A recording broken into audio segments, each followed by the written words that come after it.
හයි යාලනේ. ඉතින් කොහොමද ඔයාලා හොඳින් ඇති කියලා හිතනවා. ඇත්තටම මට වීඩියෝස් අරගෙන එන්න ටිකක් මේ දවස් ටිකේම බැරි වුණා. ඒකට හේතුව මම දැන් චයිනා ඉඳලා තමයි මේ වීඩියෝ එක අරගෙන ඉන්නේ. ඉතින් චයිනාවත් එක්ක ඇකඩමික් වැඩ ගොඩක් වැඩි වුණා. ඒවත් එක්ක මට ඇත්තටම වෙලාවක් නැති වුණා වීඩියෝ එකක් කරන්න. ඒ වුණාට මම ඔයාලව අමතක කරේ නැහැ. අනිවාර්යයෙන් මම ඉස්සරහට වීඩියෝස් අරගෙන එනවා. ඒ නිසා අපේ channel එකත් එක්ක එකතු වෙලා ඉන්න. subscribe කරන්න, like කරන්න. ඉතින් ඇත්තටම අද වීඩියෝ එකකින් මම ඔයාලා එක්ක කතා කරන්න බලාපොරොත්තු වෙන්නේ නංගි මල්ලි ඔයාලගේ ප්‍රොපෝසල් ප්‍රසන්ටේෂන් එක සම්බන්ධයෙන්. ඇත්තටම ප්‍රොපෝසල් ප්‍රසන්ටේෂන් එක කියන්නේ නංගි මල්ලි ඔයාලගේ රිසර්ච් ඔයාලා ඉදිරිපත් කරන රිසර්ච් එක ඇක්සෙප්ට් කරන්න පැනල් මෙම්බර්ස්ලාට අපි ඉදිරිපත් කරන දේ.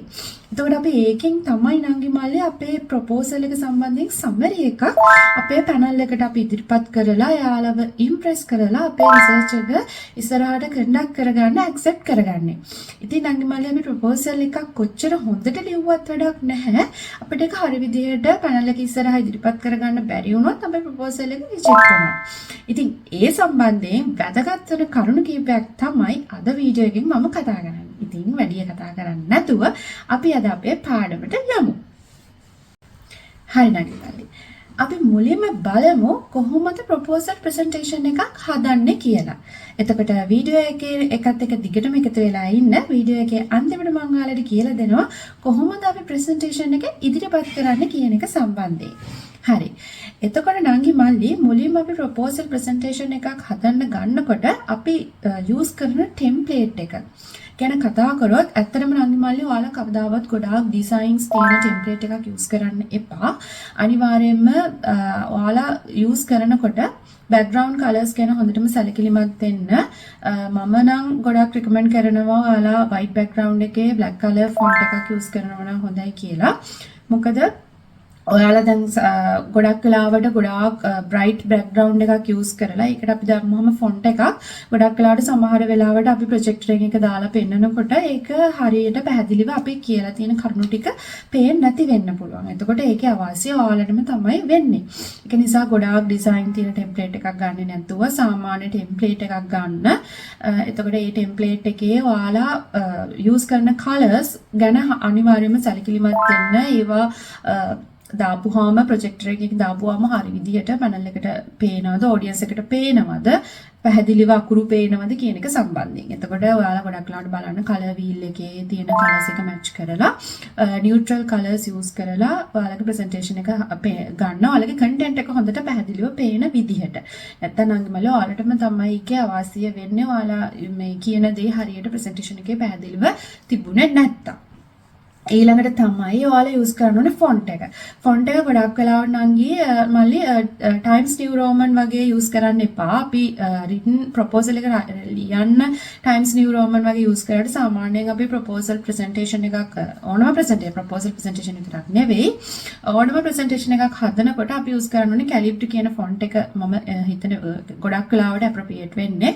එතකොට ඒකෙදි ඔයාලා යූස් කරන ෆොන්ට් size එක ගැන කතා කරොත් ඔයාලා topics වලට 28 වගේ use කරන්න body එකට 24 26 අතර වගේ font size එකක් use කරා නම් හොඳයි. ඒක තමයි සාමාන්‍යයෙන් standard විදිහට අපි use කරන font type එකයි font sizes ටිකයි.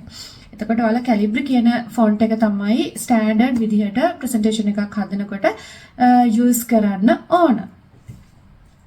හරි. ඊට පස්සේ ඔයාලා ප්‍රසන්ටේෂන් එක හදනකොට මතක ඇතුව ඔයාලගේ ප්‍රසන්ටේෂන් එකට table of content එකක් දාගන්න ඕනේ. සහ ඔයාලගේ title page එක ගත්තාම ඒකත් ඔයාලගේ research area එකට අදාළව ලස්සන appropriate වෙන picture එකක් දාලා topic එක හොඳට පැහැදිලිව දාලා ඔයාලගේ G numbers ඒ දේවල් ලස්සනට පැහැදිලිව දාන්න. ඊළඟට එන්න ඕනේ ඔයාලගේ slides වල table of content එක. ඒකෙත් ඔයාලා හරි විදිහට පැහැදිලිව ඔයාලගේ content එක mention කරලා දාන්න. ඊට පස්සේ නංගි මල්ලි ඔයාලා එන්න ඕනේ introduction part එකට.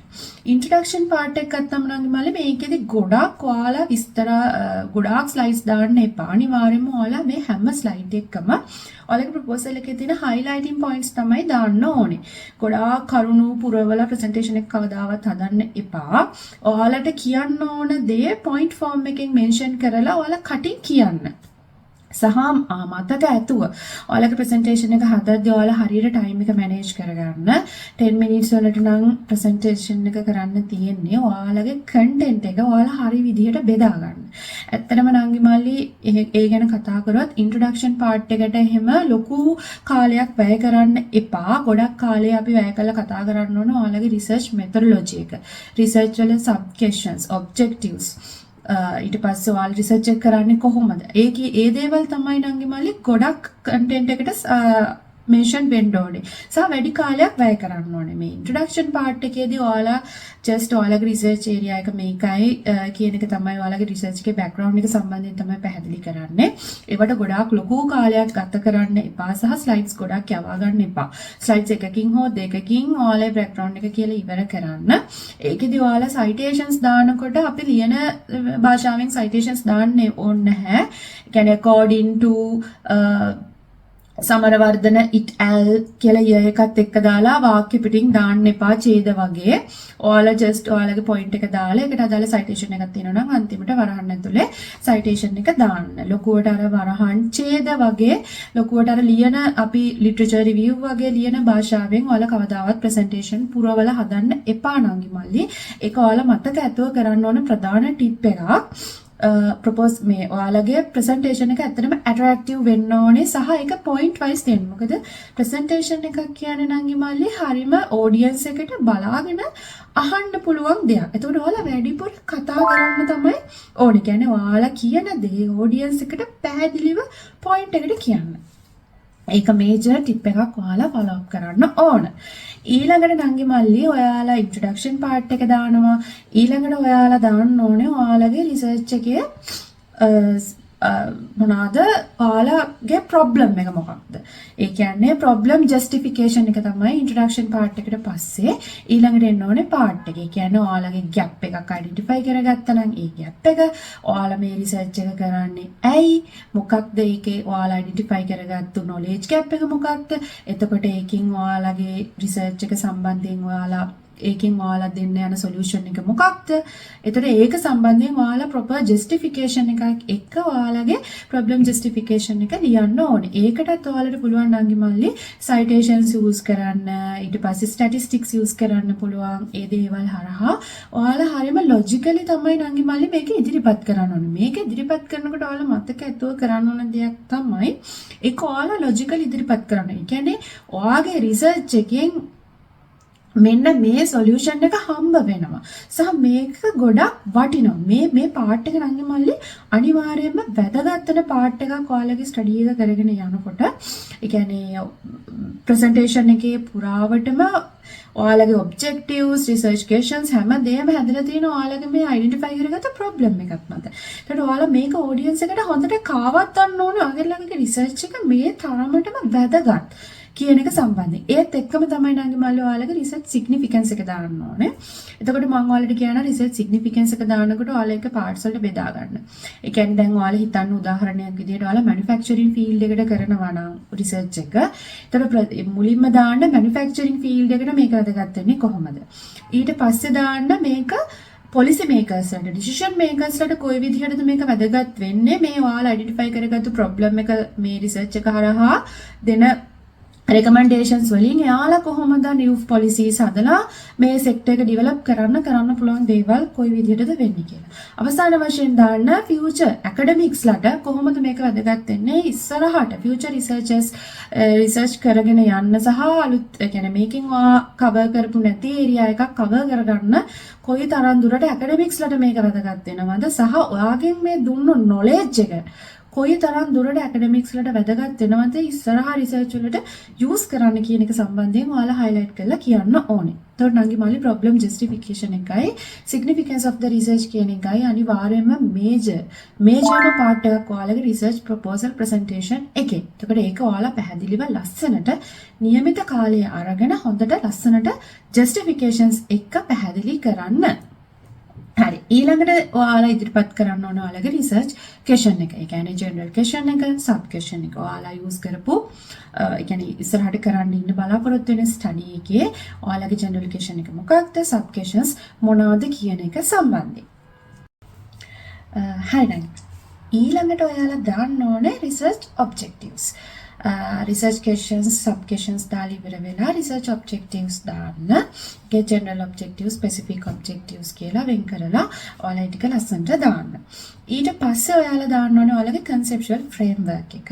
එතකොට මේ conceptual framework එක ඔයාලට පුළුවන් figure එකක් ආශ්‍රයෙන් ඉදිරිපත් කරන්න. ඒක ඉදිරිපත් කරනකොට නංගි මල්ලි අනිවාර්යයෙන්ම ඔයාලා මතක ඇතුව ඔයාලා මොනවා හරි hypothesis use කරනවා නම් ඔයාලා ටෙස්ට් කරන්න ඉන්න රිසර්ච් එකේ ටෙස්ට් කරන්න ඉන්න hypothesis තියෙනවා නම් ඒ දේවලුත් පැහැදිලිව මෙන්ෂන් කරන්න ඔයාලා මේ දේවල් තමයි hypothesis විදිහට use කරන්නේ කියලා. එතකොට conceptual framework එකක් අඳිනකොට ඒක ඔයාලම develop කරපු එකක් නම් ඒකට citation එකක් දාන්න ඕනේ නැහැ. එහෙම නැත්නම් ඔයාලා කොහෙන් හරි adapt කරගත්තු එකක් නම් conceptual framework එක ඒකට ඔයාලා අනිවාර්යයෙන්ම citation එකක් දාන්න. ඊළඟට තමයි මේජර්ම පාර්ට් එක එන්නේ ඔයාලගේ research proposal presentation එකේ. research presentation කියන්නේ ඔයාලා research එක කරලා ඉවර වුණාට පස්සේ නංගි මල්ලි ප්‍රධාන පාර්ට් එක වෙන research discussion පාර්ට් එක. හැබැයි proposal presentation එකේ ඔයාලගේ major පාර්ට් එකක් තමයි අර මම කලින් කිව්වා වගේ problem justification එක හා සමාන major පාර්ට් එකක් තමයි ඔයාලගේ methodology පාර්ට් එක. එතකොට ඒ පාර්ට් එකකින් තමයි නංගි මල්ලි ඔයාලා කියන්නේ ඔයාලගේ research එක ඔයාලා කොහොමද කරගෙන යන්නේ කියන එක සම්බන්ධයෙන්. ඒකෙදි නංගි මල්ලි ඔයාලා අනිවාර්යයෙන්ම දාන්න ඕනේ ඔයාලා ස්ටඩි එක කරන ලොකේෂන් එක මොකක්ද. ඊට පස්සේ ඔයාලා ඒ ලොකේෂන් එක සිලෙක්ට් කරගන්නේ මොන පදනමක් මතද. ඒ කියන්නේ ඔයාලගේ sampling technique ඔයාලා දාන්න ඕනේ. ඔයාලා මොනවා හරි district එකක් use කරා නම් province එකක් අරගෙන ඒකේ ඇතුළේ districts අරගෙන ඒකෙත් ඔයාලා DS divisions ගන්නවා නම් ඔයාලා එතකොට ඒකට මොකක්ද use කරපු sampling technique එක මොකක්ද use කරන strategy එක ඒවට නංගි මල්ලි ඔයාලගෙන් මෙතනදී ඔයාලගෙන් මේ panel members-ලා අහන්න පුළුවන් potential question එකක් තමයි ඔයාලා මොන sampling technique එකද use කරේ ඇයි ඔයාලා technique එක use කරේ කියන එක සම්බන්ධ. ඒකට ඔයාලට ඒවට proper answers අනිවාර්යයෙන්ම ඔයාලා ගාව තියෙන්න ඕනේ. මම ඔයාලට කලින් වීඩියෝ එකක් research methodology එක සම්බන්ධයෙන් කරා. ඒකට ඒකෙදිත් මම ඔයාලට මේ දේවල් සම්බන්ධයෙන් කිව්වා. ඉතින් ඒවා ඇත්තටම වැදගත් කරුණු නංගි මල්ලි. ඔයාලා ඩිෆෙන්ස් එකට යනකොට අනිවාර්යයෙන්ම මේ දේවල් වලට උත්තර කලින් ඉඳන්ම පෙර සූදානම් කරගෙන යන්න. නැත්නම් එතනද ගියාට පස්සේ ඔයාලා එකපාරට ඒ වගේ ප්‍රශ්නයක් ආපු ගමන් පොඩක් කන්ෆියුස් වෙනවා, බය වෙනවා, ඒ වගේ දේවල් වෙනවා. එතකොට ඔඩියන්ස් එකට හිතෙන්නේ ඔයාලා කරන්න යන ස්ටඩි එක සම්බන්ධයෙන් කිසිම කොන්ෆිඩන්ස් එකක් නැහැ, විශ්වාසයක් නැහැ, දැනුමක් නැහැ කියන එක තමයි ඔඩියන්ස් එකට යන්නේ. ඒ නිසා මේ වගේ ක්වෙස්චන්ස් වලට ඔයාලා වැඩි අවධානයක් යොමු කරන්න ඕනේ. ඔයාලා ගාමේ ඒ වගේම තමයි ස්ටඩි ලොකේෂන් එක. ඇයි ඔයාලා මේ ලොකේෂන් එක සිලෙක්ට් කරේ කියන එක සම්බන්ධයෙන් ඔයාලට අනිවාර්යයෙන් හොඳ දැනුමක් තියෙන්න ඕනේ. proper justifications උත් එක්ක. පුළුවන් නම් ඔයාලට statistics එක්ක මේ literature citations එක්ක කියන්න පුළුවන් නම් references එක්කම මේවට උත්තර දෙන්න පුළුවන් නම් ඇත්තටම audience එක impress කරන්න ඔයාලට හැකියාවක් තියෙනවා. ඉතින් ඒ වගේම තමයි ඔයාලා එතකොට ඔයාලගේ ස්ටඩි ලොකේෂන් එක sampling techniques එතකොට ඒ sampling technique එකක් සමහර වෙලාවට define කරන්න කියන්න පුළුවන්. ඔයාලා ඒව ගැනත් හොඳ අවධානය. ඔයාලා use කරන sampling technique එක ඔයාලා يعني කරන්නම් වාලේ කරන්න එපා. ඒ කියන්නේ අනිවාර්යයෙන් මේකට justification එකක් තියාගන්න. මේ sampling technique එක තමයි මම use කරන්නේ. ඒතර මේකේ define එක මේක. ඒ වගේ ඔයාලා ඒවට හරියට definitions තියාගන්න. ඇයි use කරන්න කියන එක අනිවාර්යයෙන්ම ඔයාලගේ ඔළුවේ තියෙන්න ඕන කරුණක් නංගි මල්ලි. එතකොට ඔයාලා මේ විදිහට sampling technique එක mention කරනවා. ඊට පස්සේ ඔයාලගේ research design එක ගැන කතා කරනවා. sample size එක ගැන කතා කරනවා. ඔයාලා මෙච්චර sample එකක් තමයි ගන්න. එතකොට ඔයාලගේ target audience එක මොකක්ද? ඊට පස්සේ ඔයාලා data analyze කරනවා නම් data analyze කරන techniques මොනවාද? ඒකට use කරන tools මොනවාද? data analyze කරන්න. එතකොට ඒ සම්බන්ධයෙන් එතකොට ඔයාලා data analyze කරන්න use කරන මොකක් හරි software එකක් තියෙනවා නම් ඒක සම්බන්ධයෙන් හැබැයි නංගි මල්ලි මතක ඇතුව ඔයාලා අනිවාර්යයෙන්ම මෙතනදි කියන්න ඕනේ ඔයාලා මේ software එක use කරන්නේ මේ නිසා, මේ data analysis techniques මම use කරන්නේ මේ නිසා. එතකොට අනිත් techniques use කරන්නේ නැතුව මම මේ technique එක specifically use කරන්නේ. එතකොට මගේ රිසර්ච් එකට මේ දේවල්යි ගොඩාක් appropriate වෙන්නේ කියන එක සම්බන්ධයෙන් හොඳ අවබෝධයක් ඔළුවේ තියාගෙන යන්න ඕනේ ඔයාලා මේ proposal presentation එකට යනකොට. හරි. ඊට පස්සේ නංගි මල්ලි ඔයාලට මම කිව්වනේ දැන් අනිවාර්යයෙන්ම ඔයාලගේ රිසර්ච් ප්‍රොපෝසල් ප්‍රසන්ටේෂන් එකේදී ඔයාලගේ variables. එතකොට මේ variables ගැනත් ඔයාලා හොඳ අවබෝධයක් සහ variables අනිවාර්යයෙන්ම මෙන්ෂන් කරලා තියන්න ඕනේ ඔයාලගේ ප්‍රසන්ටේෂන් එකේ. එතකොට මේ variables උත් අනිවාර්යයෙන්ම ඔයාලගේ methodology part එකට තමයි නංගි මම ලියන්නේ. එතකොට ඔයාලා අනිවාර්යයෙන්ම variables මම ඔයාලට suggest කරනවා ඔයාලා table එකකට වගේ දාලා mention කරොත් ඇත්තට මේක ගොඩාක් පැහැදිලි වෙනවා audience එකට. එතකොට එයාලට තේරෙනවා ඔයාලා ගොඩාක් හොඳ අවබෝධයක් ගැඹුරු අධ්‍යයනයක් ඔයාලගේ study එක සම්බන්ධයෙන් කරලා තියෙනවා කියලා. එතකොට ඔයාලට මෙතනදී පුළුවන් operationalization table එකක් develop කරන්න. එතකොට ඒකෙදි ඔයාලට එක column එකකට ඔයාලගේ objective එක දාන්න පුළුවන්. අනිත් column එකට ඔයාලා ගන්න variables මොනවාද කියලා. ඒ කියන්නේ dependent variables, independent variables when වශයෙන් ඔයාලට මෙන්ෂන් කරන්න පුළුවන්. ඊට පස්සේ ඔයාලට ඒවට ගන්න dimensions මොනවාද? ඒ කියන්නේ ඔයාලා ඒවා measure කරන්නේ කොහොමද? මොන measures යටතේද කියලා ඊළඟ column එකේ මෙන්ෂන් කරන්න පුළුවන්. ඊට පස්සේ ඊළඟ column එකේ ඔයාලට දාන්න පුළුවන් ඔයාලා මේ data ගන්න use කරන්නේ මොකක්ද? ඊට පස්සේ දාන්න පුළුවන් ඔයාලා මේ data දැන් question එකක් කියලා කියන්නකො. question එකෙන් ඔයාලා data collect කරනවා. ඊට පස්සේ ඔයාලා ඒකට දාන techniques ඒ කියන්නේ දාන questions මොනවාද? මොන විදිහටද? ඒ කියන්නේ Likert scale questions ද, open ended questions ද, close ended questions ද ඒ විදිහට ඔයාලා ඒ question එකකට data ටික collect කරන්න use කරන question type එක දාන්න පුළුවන්. ඊට පස්සේ අවසානට ඔයාලා දාන්න පුළුවන් ඔයාලගේ එක objective wise වෙන් වශයෙන් ඔයාලා මේවා analyze කරන්නේ මොන technique යටතේද, මොන software එක use කරලාද කියන එක සම්බන්ධයෙන් ඔයාලට පැහැදිලිව table එකකට දාලා දාන්න පුළුවන්. මම මේ ඔයාලට comment section එකේ මේ දාන operationalization table එකේ template එකක් දාලා තියන්නම්. එතකොට ඔයාලට ඒකත් බලලා idea එකක් ගන්න පුළුවන්. මම මේ කියන දේවල් නංගි ඒ කියන්නේ operationalization table එකක් ඔයාලා මේ අනිවාර්යයෙන්ම දාන්න conceptual framework ඒ දේවල් අනිවාර්යෙන් දාන්න ඕන දේවල් හැම research එකකටම සමහර වෙලාවට conceptual framework එකක් නැති වෙන්න පුළුවන්. ඉතින් ඕන දේවල් නෙවෙයි. හැබැයි ඔයාලගේ presentation එක impressively කරගන්න ඕන tips තමයි මම මේ ඔයාලට කියලා දෙන්නේ. මොකද මේ දේවල් මමත් use කරලා මම successfully මගේ proposal defense එක pass කරගත්තා. ඉතින් ඒවා තමයි මම ඔයාලට මේ කියලා දෙන්නේ. එතකොට operationalization table එක කියන එක නම් මල්ලි ගොඩක් වැදගත් table එකක්. සහ ඔයාලට අනිවාර්යයෙන්ම ඔයාලගේ variables ගැන, data analysis techniques ගැන audience එකට ලස්සන හොඳ clear understanding එකක් දෙන්න පුළුවන් tool එකක් විදියට මේ operationalization table එක use කරන්න පුළුවන්. හරි. දැන් ප්‍රධාන ටික කතා කරලා ඉවරයි. ඊට පස්සේ methodology part එකේ ඔය ප්‍රධාන ටික ඔයාලා include කරන්න ඕනේ අනිවාර්යයෙන්ම. ඊට අමතරව ඔයාලට තව මොකක් හරි ඔයාලා model එකක් වගේ use කරනවා නම් එතකොට ඔයාලා මේ model එකට use කරන variables උත් ඔයාලට ඒ model එක ලියලා හිතන්නකො linear regression model එකක් කියලා. එතකොට ඔයාලට ඒකේ variables මෙන්න මේවා තමයි මම dependent variable එක, independent variable එක දාන model එකට දාන ඔයාලගේ variables එක define කරලා ඔයාලට model එකත් mention කරන්න පුළුවන්. මේක අනිවාර්ය නැහැ. ඔයාලට ඇත්තටම හොඳටම තරම study එකක් කරලා හරියට බලලා විතරක් ෂුවර්ම නම් විතරක් මේක ඉන්ක්ලූඩ් කරන්න. එහෙම ෂුවර් නැත්තම් මොඩල් එකක් දාලා ඊට පස්සේ ප්‍රශ්න කියන්නේ පැනල් එකෙන් ඊට පස්සේ ඒක ගැන ප්‍රශ්න අහන්න ගන්නවනේ. ඔයාලට ෂුවර් නැති දේවල් කවදාවත් ප්‍රසන්ටේෂන් එකට ඉන්ක්ලූඩ් කරන්න එපා. ඔයාලට හොඳටම උත්තර දෙන්න පුළුවන් ෂුවර්ම දේවල් විතරක් ඔයාලගේ ප්‍රොපෝසල් ප්‍රසන්ටේෂන් එකට ඉදිරිපත් කරන්න. ඊටසේ මෙතොඩොලොජි පාර්ට් එකෙන් පස්සේ ඔයාලට තියෙන්නේ ඔයාලගේ ටයිම් ෆ්‍රේම් එක ඉදිරිපත් කරන්න. ඔයාලා කොයි කාලෙටද ඔයාලගේ ස්ටඩි එක පටන් ගන්න, ක්වෙස්චන් එක කොයි කාලෙද ඩෙවලොප් කරන්නේ, ලිටරේචර් රිවිව් කොයි කාලෙද කරන්නේ, ඒ සම්බන්ධයෙන් කියන්න. එතකොට මේ ටයිම් ෆ්‍රේම් එකත් ඔයාලා මන්ත්ස් වලට බෙදාගෙන ඔයාලට තියෙන සම්පූර්ණ ටයිම් එක හරියට සතිවලට හරි මන්ත්ස් වලට හරි බෙදාගෙන ටාස්ක් ටිකත් වෙනම මෙන්ෂන් කරගෙන ඔයාලා ලස්සනට ඒක ෆ්‍රේම් එකක් වගේ ටයිම් ෆ්‍රේම් එක හදන්න. හරි නංගි මල්ලි. ඊළඟට ඔයාලගේ ටයිම් ෆ්‍රේම් එක දැම්මට පස්සේ ලාස්ට් පාර්ට් එක විදිහට ඔයාලා ඉන්ක්ලූඩ් කරන්න ඕනේ ඔයාලගේ රෙෆරන්සස්.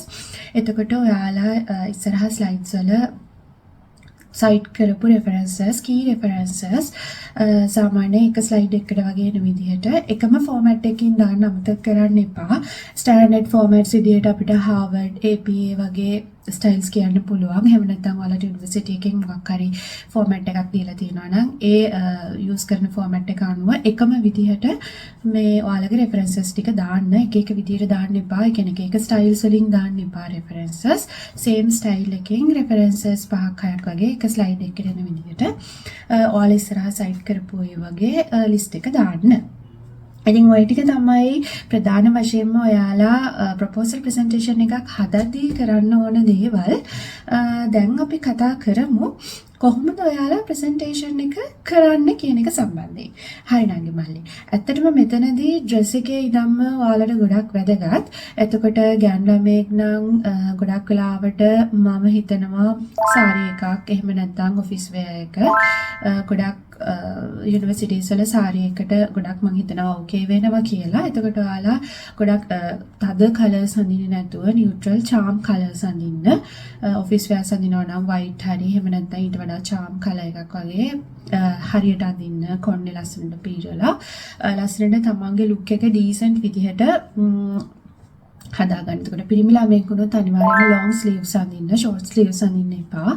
long sleeves අඳලා shoes දාලා පිළිවෙලකට ඔයාලගේ dress එක හදාගන්න office kit එකක් විදිහට. එතකොට appearance එක ගැන ওই ටික තමයි ප්‍රධාන වශයෙන් කියන්න තියෙන්නේ. ඊට පස්සේ නංගි මල්ලි ඔයාලා ready වෙන්න ඕනේ. මේකට හොඳට practice කරන්න ඕනේ. මොකද ඔයාලගේ time එකක් දීලා තියෙනවනේ මේ ගොඩක් අය present කරන්න ඉන්නවා. එතකොට ඔයාලටම specific වෙච්ච time එකක් තියෙනවා. එතකොට මේ time management එකක් නංගි මල්ලි presentation එකක් කරද්දී අනිවාර්ය සාධකයක්. එතකොට ඔයාලා අනිවාර්යයෙන්ම ඔයාලගේ ස්ලයිඩ්ස් වලට මම කලින් කිව්වා වගේ ඔයාලා weight එක වැඩිපුර දාන්න ඕනේ. ඒවට වැඩි කාලයක් allocate කරලා අනිත් ඒවට පොඩි කාලයක් allocate කරලා ඒ විදිහට ඔයාලා ඔයාලගේ time එක manage කරගෙන ඔයාලගේ slides prepare කරගන්න. සහ ඒක practice කරන්න. practice එක තමයි නංගි මල්ලි ඔයාලා එතනදී අවසානයේදී present කරද්දී ඔයාලට ගොඩක්ම බලපාන සාධකයක්. එතකොට ඔයාලට හරිම confidence එකක් එනම ඔයාලගේ presentation එක සම්බන්ධයෙන් ඔයාලා හොඳට practice කරලා තිබුණා.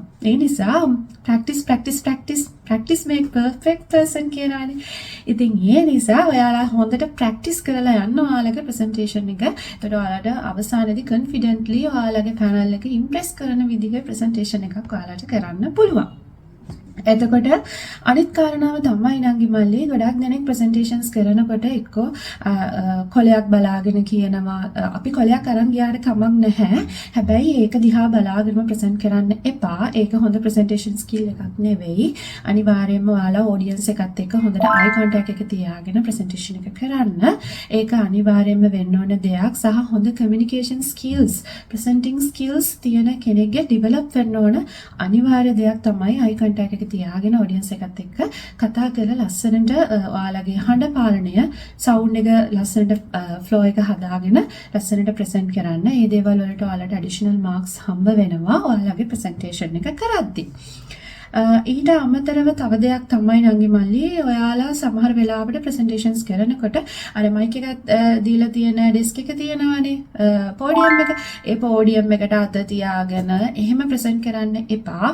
කවදාවත් ඒවා ඇත්තටම වැරදි ප්‍රසන්ටේෂන් මෙතඩ්ස්. එතකොට කවදාවත් එහෙම ප්‍රසන්ට් කරන්නේ නැතුව ඔයාලා හොඳට අතපය විහිදුවලා ලස්සනට ඔයාලා එක්ස්ප්ලেইন කරන්න ඕනේම ලස්සනට එක්ස්ප්ලেইন කරලා ඒ විදිහට ඔයාලට ප්‍රසන්ටේෂන් එක කරන්න පුළුවන්. තව චෝටි ටික එකක් මම ටිප් එකක් මම කියලා දෙන්නම් ප්‍රසන්ටේෂන් එකක් කරනකොට. දැන් හැමෝම නංගි මල්ලි සාමාන්‍ය විදිහටනේ ප්‍රසන්ටේෂන් එකක් පටන් ගන්නෙ. මම මෙහෙමයි මගේ ටොපික් එක මේක මගේ රිසර්ච් එක මේක මෙහෙමයි කියලා. ඔයාලට චූටි තප්පර ගානක් මම කියන්නේ විනාඩි ගානක් නෙවෙයි.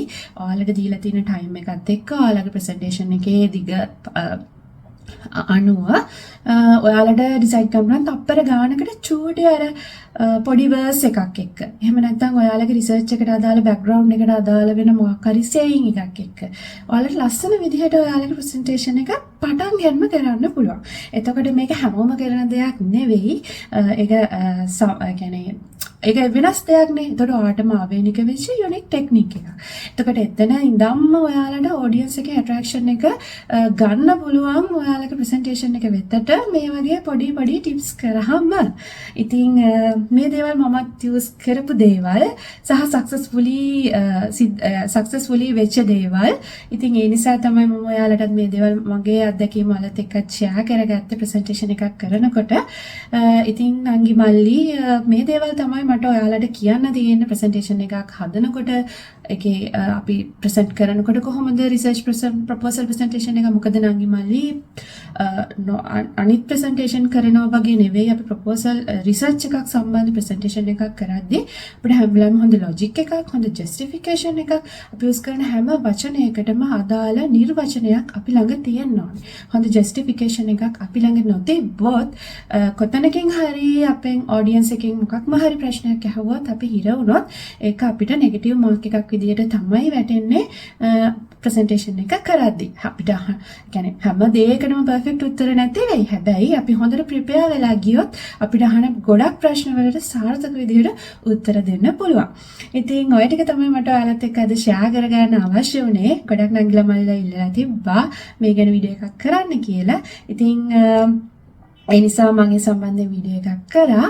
ඉතින් ආයෙත් දවසක අලුත් වීඩියෝ එකකින් හම්බ වෙමු. එතකන් ඔයාලට සුබ දවසක්. අපේ channel එක subscribe කරලා share කරන්න. Bye.